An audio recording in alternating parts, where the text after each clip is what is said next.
Shalom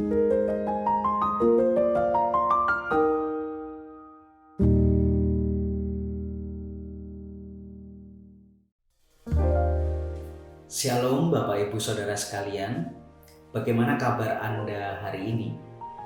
Semoga kita semua masih dalam keadaan yang baik sampai dengan saat ini.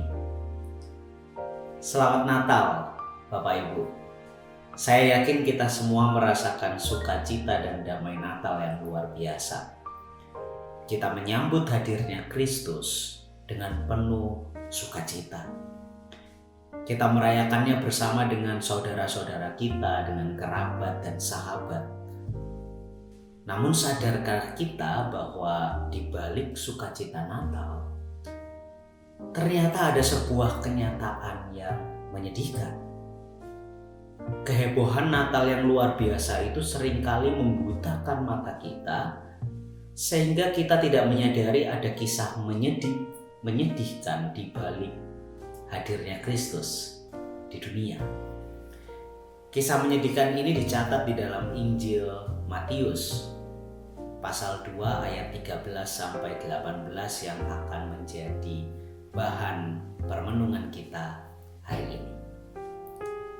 Teks Injil yang kita renungkan hari ini mencatat sebuah penggalan kisah pelarian diri Yusuf, Maria dan bayi Yesus ke Mesir. Kenapa mereka harus melarikan diri?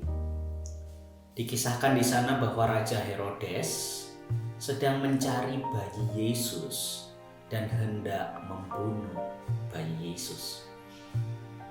Itulah mengapa Allah melalui malaikat Tuhan meminta Yusuf beserta Maria dan bayi Yesus untuk pergi melarikan diri ke Mesir dan menetap di sana untuk sementara waktu sampai Herodes mati.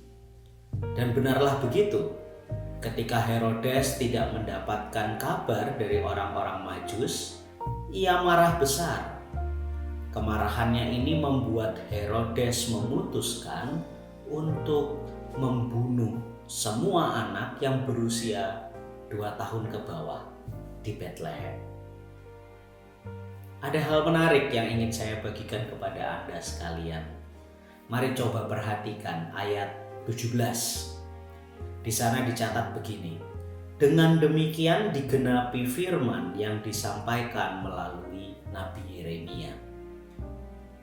Ternyata Bapak Ibu, kalau kita lihat ya ayat 17, kejahatan yang dilakukan oleh Herodes itu adalah sebuah kenyataan yang sudah difirmankan Allah jauh sebelumnya kepada Nabi Yeremia.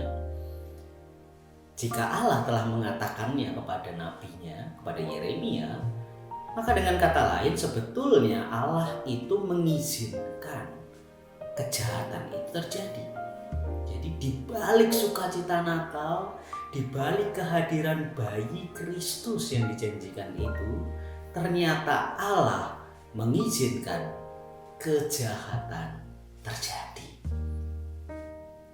Dan sadarkah kita Bapak Ibu, sebetulnya kita itu jarang memperhatikan hal ini. Kita terlalu fokus dengan hingar-bingar sukacita kelahiran Yesus dan kemudian meluputkan kenyataan ini. Lantas, coba kita bertanya, kenapa kejahatan yang sedemikian kecil ini diizinkan Allah untuk terjadi? Kenapa kejahatan yang sedemikian hebat ini dibiarkan terjadi di tengah sukacita kehadiran Sang Juru Selamat? Tentu jika hal ini terjadi maka Allah punya maksud di dalamnya. Setelah saya merenungkannya Bapak Ibu, saya rasa Allah ingin berkata demikian.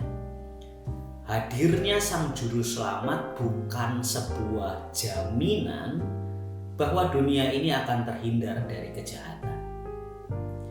Kehadiran Sang Juru Selamat di dunia bukanlah tameng yang akan menghalau semua kesulitan hidup kita. Sang Juru Selamat itu hadir justru untuk mengizinkan segala sesuatu yang menyakitkan itu terjadi. Kenapa? Supaya melaluinya kita disadarkan bahwa kita ini membutuhkan juru selamat untuk menguatkan kita sehingga kita dimampukan mengalami dan melalui semua yang sulit itu bersama-sama dengan Tuhan, juru selamat kita. Yusuf dan Maria sadar itu, Bapak Ibu. Yusuf dan Maria sadar bahwa mereka membutuhkan pertolongan Tuhan. Itulah yang mendorong mereka untuk kemudian mendengar dan menuruti perintah Tuhan melalui malaikatnya. Dan dengan cara itu mereka dimampukan untuk melalui kesulitan hidup yang diizinkan Allah untuk mereka alami. Lalu sekarang bagaimana dengan kita? Kiranya Tuhan memampukan kita untuk senantiasa berserah penuh kepada pertolongan Tuhan. Amin.